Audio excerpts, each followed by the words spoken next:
Ačiū, Mindaugai. Labas vakaras taip pat prisijungusiems. Tai mano pirmoji dalis bus būtent apie tai, iš pradžių tokia biški bendra dalis, kaipgi tos virusinės infekcinės ligos, ties kuriomis mes orientuosimės, gali paveikti nėštumą ir vaisių. Ir tada įdomesnė dalis, tai kągi daryti, kad riziką kažkokiom komplikacijom sumažinti. Taip, tai virusai gali jų yra daugybė ir jie gali sukelti labai įvairias ligas. Čionais paveiksliukais yra iliustruotos tokios akušeriams ginekologams svarbesnės ir rimtesnės infekcijos dėl to, kad jos gali turėti kai kurios mažesnių, kai kurios labai didelių pasekmių vaisiui, tai kaip raudoniukė, citomegalo virusas, bet taip pat labai kai kurios paplitusios ir kaip tik ateina dabar šaltasis sezonas, tai tokioms ligoms kaip gripas, COVID infekcija neišvengiamai taip pat dažnės.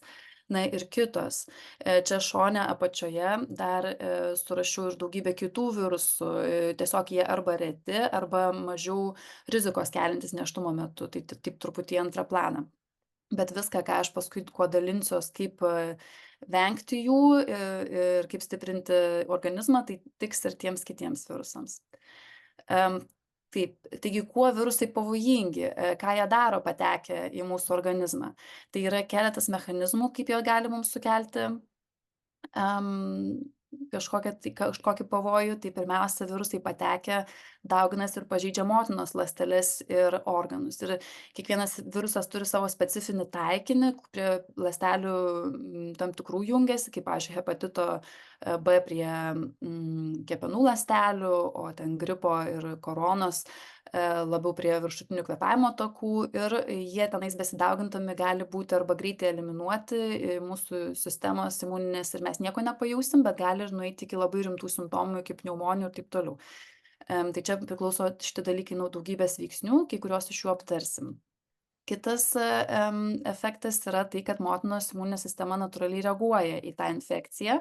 Ir tai jinai reikalinga reakcija, kad virusas būtų pašalinamas, tačiau jeigu kyla pakankamai stiprus uždegiminis atsakas, tai tie netgi motinos imuninės sistemos elementai gali patekti į placentą, net pačiam virusui nepatenkant, o kai kurie virusai irgi patys patenka ir sukelia placentos uždegimą ir sutrikdo jos funkciją, kas paskui ilgainiui gali sutrikdyti ir vaisiaus vystymąsi, dėl to, kad patenka mažiau deguonies, mažiau maistinių medžiagų ir taip toliau.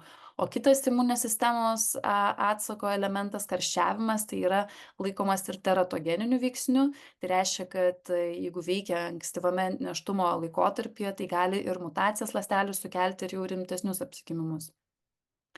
Taip pat kai kurie patys virusai, jie arba pro placentą prisitaiko pereiti, arba iš apatinių lytinių takų, tai yra per makštį, ir gali tada jau tiesiogiai vaisiaus ląsteles pažeisti ir taip veikia, pavyzdžiui, raudoniukės virusas ir taip toliau.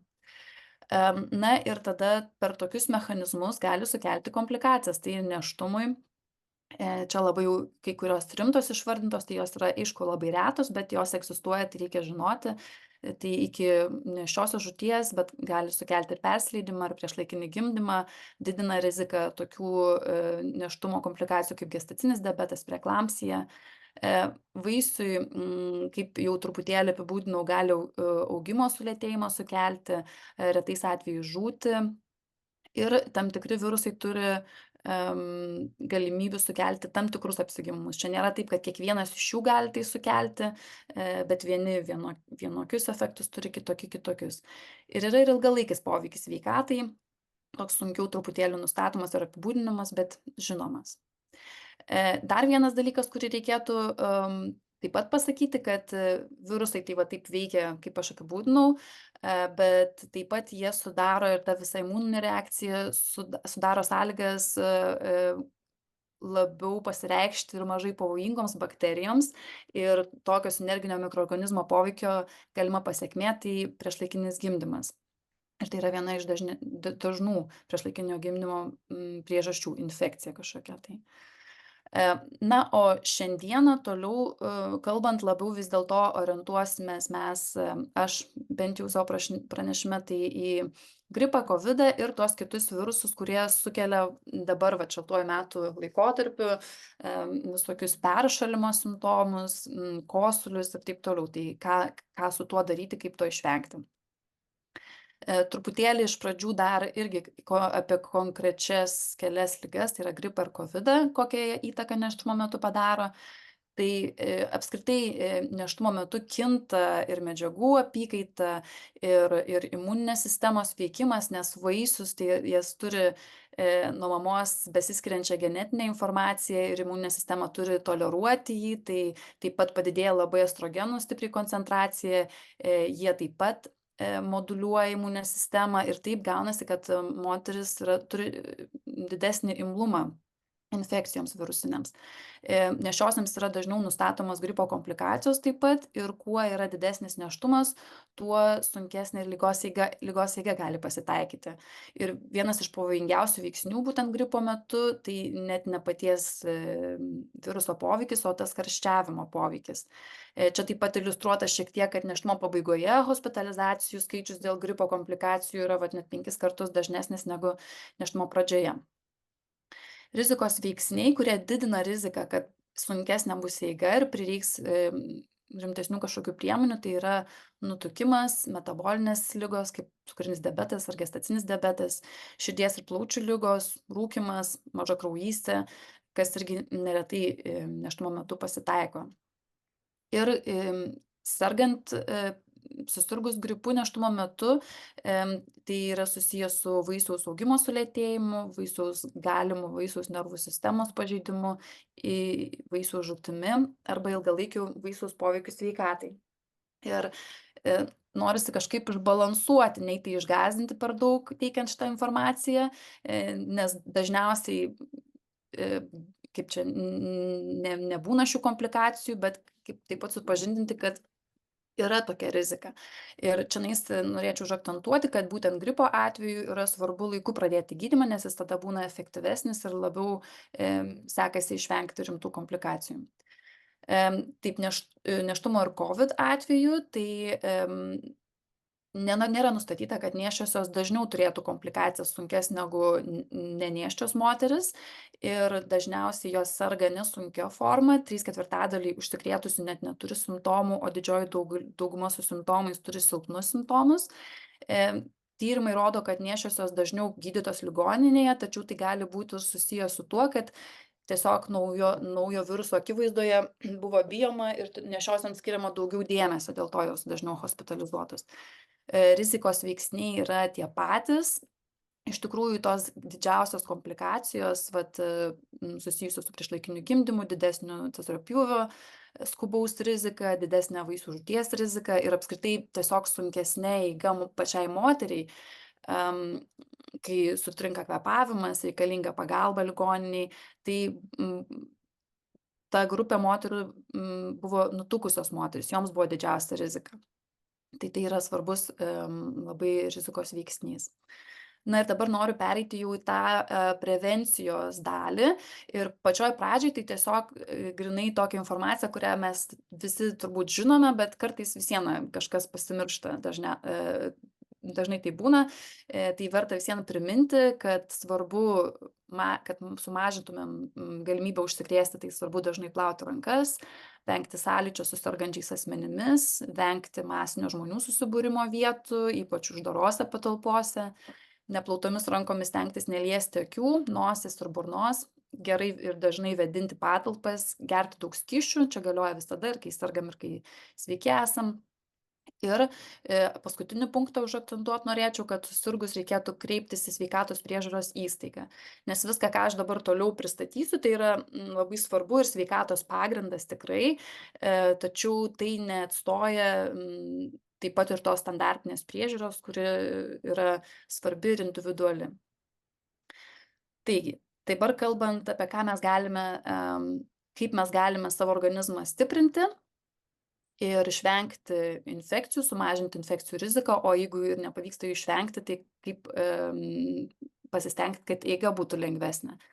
Tai vienas iš tokių esminių dalykų yra pilnavertė mityba ir gal keistai skambėti, nes mūsų dabar kultūroje tai atrodo mes gyvenam tokiam gausoje ir tiek daug tikrai nėra, kad neprivalgom, tačiau nepilnavertė mityba yra nustatyta, kad tai tikrai sunkina virusinių infekcijų pasireiškimą nešioms moterims ir dažnina.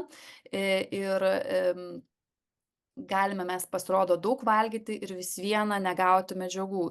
Tai aš kalbu apie perdirbtą maistą, o perdirbtas maistas yra toks, kuris bet koks maistas, kuris yra supakuotas ir turi bent 5 ar daugiau ingredientų, tai jau jisai perdirbtas ir jame dažniausiai būna įvairių pridėtinių medžiagų, svarbiausios iš jų pavojingiausios yra transriebalų rūgštys ir yra žinoma, kad šitos visos medžiagos didina organizmo uždegiminį foną, kaip ir kalbėjau, kad tas pernelyg didelis uždegimas ir placentą gali paveikti, nu, vienu žodžiu, visą tą pakuria mechanizmą nenaudingą infekcijos metu, taip pat slopina imuninės sistemos atsaką ir yra susijęs su didesne nutukimo, širdies ir kraujagyslių sistemos ligų, cukrinio diabeto rizika ir kaip matėte, visa tai yra rizikos veiksniai komplikuotiems virusinių infekcijų atvejams. Taip, bet man visą laiką yra kažkaip maloniau sakyti, ką daryti, negu kas draudžiama, ko nedaryti. Tai dabar norėčiau tiesiog parekomenduoti, kaip reikėtų, kaip turėtų atrodyti mityba, norint optimizuoti savo imuninės sistemos veiklą. Tai taip atrodo ideali lėkštė.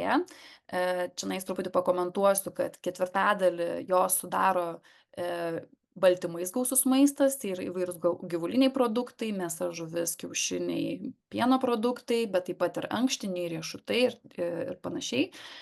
Ketvirtadalis daro pilno grūdo kruopos, pilno grūdo makaronai gali būti.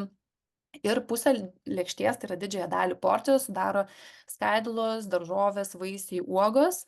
Ir valgant taip 3 kartus per dieną, tai galite būti tikra, kad gausite mikroelementus ir makroelementus reikalingus užtikrinti pilnavertei imuninės sistemos veiklai. Čia toksai dar truputėlį užakcentavimas, kad pakankamas baltymų kiekis turi būti, jisai svarbus ir imunoglobulinų gamybai, visai veiklai ir gerųjų riebalų mums reikia pakankamai, tai yra susiję vėlgi su uždegiminės atsako mažinimu. Gera taisyklė yra suvalgyti vaivorykštę, tai tiesiog einant parduotuvėje, renkantis produktus, atkreipti dėmesį, kad būtų skirtingų spalvų kuo daugiau. Kiekviena iš tų spalvų atspindi kokio mineralo ar vitamino jisai turi daugiau ir kad susirinktumėme kuo įvairesnę paletę, tai dėl to reikia ir daugiau spalvų.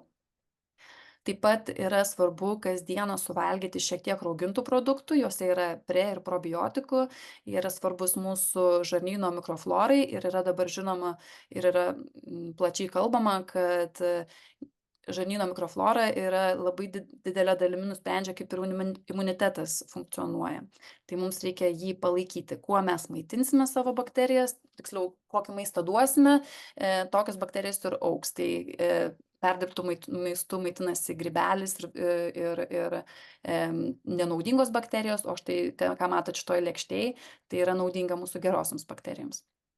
Ir yra net ir tyrimais čia taip pat įrodyta konkrečiai vertinant, kaip veikia mityba COVID, pavyzdžiui, infekcijos eigą, tai kad jeigu joje pakanka šių išvardintų medžiagų, tai ir eiga bus lengvesnė. Bet aišku, reikia, aš suprantu ir pati, kad taip maitintis yra be galo sunku ir kad retai kam pavyksta ir dėl gyvenimo tempo, ir dėl prieinamumo, nes dar reikėtų atkreipti dėmesį, kad ir šių produktų kokybė gali skirtis. Jeigu, tarkim, tai yra ekologiški produktai, tai jų maistinė vertė bus žymiai didesnė ir vitaminų ten daugiau, ir mineralų.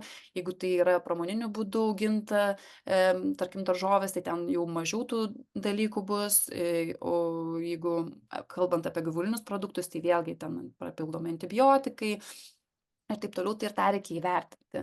Tai aš suprantu, kad taip yra maitinti sudėtinga, dėl to kita skaidrė yra apie papildus, kaip mes galime, jeigu taip nepavyksta, tai vis viena, kaip mes galim palaikyti savo imuninę sistemą. Tai vienas iš tų pirmųjų punktų tai būtų omega 3 riebalų rūgštis. Em, Vėl pasikartosiu, kad jos yra svarbios uždegimo mažinimui, taip pat moduliuoja imuninę sistemą teigiama linkme. Yra, jeigu vat tyrimų, kad tarkim gripo infekcija gali didinti kaip autizmo riziką arba nervų sistemos kažkokių tai vystymosi, tai atitinkamai yra taip pat studijomis parodyta, kad jeigu nėštumo metu moteris naudoja riebalų rūgštis omega 3, tai autizmo rizika mažėja. Ar tai su infekcija susiję ar nesusiję, gal ir nėra įrodyta, bet apskritai tai tą galima kažkiek kompensuoti. Tai va, čia aš dar nurodau ir dozę ir labai svarbu, noriu atkreipti dėmesį, papilduose žiūrint, kad reikia žiūrėti į va šias rūgštis EPR ir DHR, kiek jų yra papildę, nes jų reikėtų suvartoti nuo 0,5 iki 1 gramo. O žuvų taukų kiekis tai bus didesnis. Tai reikia pasižiūrėti į preparatą, kurį turite arba kurį rinksitės pirkti ir būtent atkreipti dėmesį į šitas raides ir jų kiekį. Dar jeigu palyginti, kiek mes gaunam iš maisto, tai 100 gramų lašišos, pavyzdžiui, yra 2 gramai šių riebalų rūgščių, silkės 1 gramas. Dėl to ir yra rekomendacija, kad jeigu 3 kartus per savaitę valgote riebią žuvį, tai tą poreikį omega 3 riebalų rūgščių patenkinam. Tai šitą irgi reikia įsiskaičiuoti. Kitas labai svarbus vitaminas D. Taip pat yra tyrimų daug, kurie rodo, kad esant jo trūkumui COVID infekcija, bet aš tikiu, kad ir kitos virusinės infekcijos turi sunkesnę eigą. Ir aš tai rekomenduoju visą laiką nėščiosioms atlikti tyrimą ir pasižiūrėti, koks yra pasiektas lygis ir tada rekomenduoju, kokią dozę naudoti. Šiaip mūsų rekomendacijos tokios standartinės yra 400 tarptautinių vienetų per dieną, bet čia iš tikrųjų yra nedidelis kiekis ir jeigu būtų trūkumas, tai jisai jo nekompensuotų. Tai čia reikia individualiai žiūrėti. Kita medžiaga yra folio rūgštis. Mes apie ją daugiausia žinome ir pasakojam, kalbant apie tai, kaip ją reikėtų naudoti 3 mėnesius iki nėštumo ir iki 12 nėštumo savaitės, nes tai padeda mažinti nervų sistemos vystymosi defektus, riziką jų, tačiau jinai taip pat yra svarbi ir teisingam imuniniam atsakui ir yra irgi tyrimų rodančių, kad jeigu jos netrūksta, tai ir eiga infekcijų yra lengvesnė. Tai aš tai rekomenduoju tęsti naudojimą tą pačią dozę. Dažniausiai jinai būna tokia, o individualiais atvejais gali būti kitaip. Taip, tada kitas mineralas svarbus yra cinkas, čia vėl yra individualu, galbūt reiktų tirti koncentraciją arba naudoti infekcijos metu tik tai. Ir čia dar taip pat probiotikai, jeigu mes nevalgom raugintų produktų arba jaučiam virškinimo sistemos kažkokius tai simptomus, arba jeigu reikėjo naudoti antibiotikus dėl kažkokių tai, tarkim, šlapimo takų infekcijos ar dar kažko, tai jų reikia irgi nepamiršti, kad būtų vėl grąžinta mikroflora į balansą. Taip, na ir gal yra pakankamai lengva, jeigu nesuvalgom tos idealios lėkštės 3 kartus per dieną, tai naudoti multivitaminus, kurios sudėtyje yra šių medžiagų, kad jų tikrai užtikrintumėm pakankamą kiekį. Čia tik tai labai labai trumpas intarpėlis apie fizinį aktyvumą, nes jisai irgi itin svarbus kaip metabolizmas, tai yra medžiagų apykaita veikia ir tas yra susiję tiesiog ir su mūsų imuninė sistema, su atsparumu infekcijoms. Tai čia yra toksai absoliučiai labai aptaki labai rekomendacija 30 minučių fizinio aktyvumo per dieną, nes tai yra individualu ir nuo moters, kai koks jos aktyvumas buvo prieš nėštumą ir nuo nėštumo būklės. Čia galbūt reikėtų tiesiog ir atskirą seminarą padaryti, įdomu būtų. Na va, o aš dar esu akušerė ginekologė gydytoja ir taip pat baigiau dar papildomai endobiogenikos studijas ir joje mes mokomės apie hormonų ir nervų sistemos veikimą kūne ir taip pat kaip veikti tai fitoterapijos pagalba. Fitoterapija tai yra vaistinių augalų naudojimas ir iš tikrųjų yra tyrimų rodančių, kad net virš 50% nėščiųjų naudoja fitoterapinius preparatus. Fitoterapinis preparatas tai yra ir arbata kažkokia vaistažolių, tai čia nebūtinai, kad geria kažkokias papildus, bet tiesiog ir arbatas. Ir virš 40% naudoja dėl to, kad įsitikinusios yra, jog kas natūralu, tas ir saugu. Tačiau nėra viskas taip labai paprasta. Yra tų tyrimų, renkami duomenys apie saugumą įvairių vaistinių augalų nėštumo metu ir yra leidinių ir štai viena iš jų, čia šita knyga ir kaip ir vaistai, taip ir vaistiniai augalai yra klasifikuojami, ar jie yra žinoma, kad jie yra pakankamai saugūs nėštumo metu, ar kad juos reikia atsargiai skirti, ar žinoma, kad jie kaip tik yra nesaugūs. Ir pavyzdžiui, pasižiūrėjus, kaip čia atrodo tie augalai įvairūs, tai matosi, kad daug yra ir raudonų, ir geltonų, ir tų žalių irgi yra, bet nėra taip, kad viskas būtų saugu, kas natūralu. Tai aš norėčiau truputėlį pristatyti augalus, kurie yra naudingi siekiant išvengti, tiesiog kaip profilaktikai naudoti ūminių viršutinių kvėpavimo takų infekcijų, arba taip pat ir susirgus gydytis kaip papildomų metodų. Tai yra saugu naudoti ežiuolių preparatus, gysločių preparatus, islandinių kerpenų preparatus, imbierų preparatus ir vaistinių ramunių. Truputėlį atskirai aš apie juos papasakosiu, iškart pasakau iš tokių, kurie yra žinomi ir vartojami peršalimo ligoms, galbūt šiaip tarp žmonių tai yra čiobreliai, kad netinka geriau jų vengti, ir cinamonas. Dabar tie vaistinių augalų poveikiai, jie yra tikri ir ištirti, kad jie turi tos poveikius, turi aktyvias medžiagas. Kaip pavyzdžiui, ežiuolių preparatai turi imunostimuliacinį, priešuždegiminį, priešbakterinį, priešvirusinį, netgi prieš vėžinį poveikį. Ir kadangi tai yra aktyvios medžiagos, reikia žinoti kai kurias sąveikas, kad pavyzdžiui, kadangi apkrauna kepenis, tai reikia atsargumo su paracetamoliu vartojant. Bet atsargumas tai toks, kad kokios 6 valandų pertrauka tarp šių paracetamolio ir ežiuolės, tarkim, arbata gal mažiau, bet papildų naudojimo. Taip pat ežiuolių preparatai slopina kofeino metabolizmą, dėl to kartu vartojant arba netoli viena kito gali padidėti nervingumas, nerimas, tachikardija. Tarsi toks užsilikęs kavos arba sustiprintas poveikis.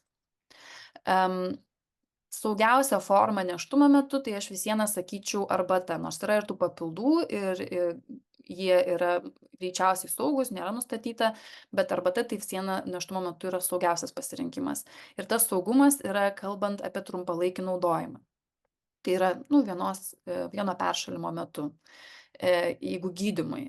Aš truputėlį vėliau kitoj skaidrėj dar apie kiekius, kiek čia gerti ir kaip čia paruošti tą arbatą pasakysiu. Kitas tinkamas augalas yra ramunėlės vadinamos, tai yra vaistinė ramunė, irgi turi daugybę teigiamų poveikių, labai tinka, jeigu yra gerklės skausmas, tai skalauti su ta arbata ir gerti. Ir turi raminamąjį poveikį, tai čia netgi kartais ir tais tikslais parekomenduoju vakarais gerti. Kitas yra gyslotis, kuris taip gal rečiau linksniuojamas tarp visų, ne visi galbūt žino, bet jis irgi turi antivirusinį poveikį, lengvina atsikosėjimą, skystina gleives, tai tinka, kai yra kažkokie kosuliai. Na ir dabar apie tą arbatų paruošimą ir vartojimą, tai čia bendrai ne tik gysločiui tinka ir ramunėlėms, ir ežiuoliai, taip pat, ko aš dabar supratau, kad neįdėjau, tai ir liepžiedžiai tinka. Tai vieną valgomąjį šaukštą džiovinto augalo užpilti 200 ml verdančio vandens, uždengus palaikyti 10-15 minučių, nukošti ir tada gerti. Jeigu tai yra liga, tai rekomenduočiau gerti 3 kartus per dieną. Jeigu geriat profilaktiškai, tai tiesiog, kai norisi arbatos porą kartų per dieną, galima gerti tokią arba silpnesnę, trumpiau palaikyti ir, taip pat keitinėti tuos augalus. Tarkim, vieną savaitę ramunėlės, kitą savaitę galbūt ežiuolės, trečią savaitę gysločių, paskui liepžiedžių arba ir tiesiog dienomis keitinėti, jeigu turit spintelėj įvairių, bet neužsistovėti ant vieno tenais mėnesį. Em, Ir aišku, senas geras imbieras nuo pykinimo padeda, bet padeda ir nuo virusinių infekcijų. Taip pat yra įrodytas priešvirusinis, priešuždegiminis poveikis, netgi tirtas prie kovido labai rimtai ten ieškant vaistinio jau kaip išvystyti vaistinę preparatą gydyti kovidui. Tai jį paprasčiausia ir geriausia yra tiesiog jį žalią, net nežinau kaip pasakyti, žodžiu, nedžiovintą, bet šviežią, šviežią tarkuoti į arbatą ir plus citrina ir medus. Tai čia iš tikrųjų vienas iš geriausių variantų iš to, ką aš išvardinau. Taip, šitos ramunėlės, gyslotis, liepžiedžiai ir ežiuolė taip pat tinka ir vaikams. Tai kadangi nėščios moterys neretai turi dar ir mažų vaikų, tai irgi čia labai tinka jiems. Tai va, galbūt kažką ir praleidau, ką norėjau pasakyti, bet tokia vat jaukia arbatos tema norėčiau dabar ir pabaigti. Ir tikiuosi, kad įkvėpiau peržiūrėti galbūt savo atsargas, pasipildyti, gal kažkokį tyrimą pasidaryti ir taip tada saugiai mėgautis gražiu rudeniu.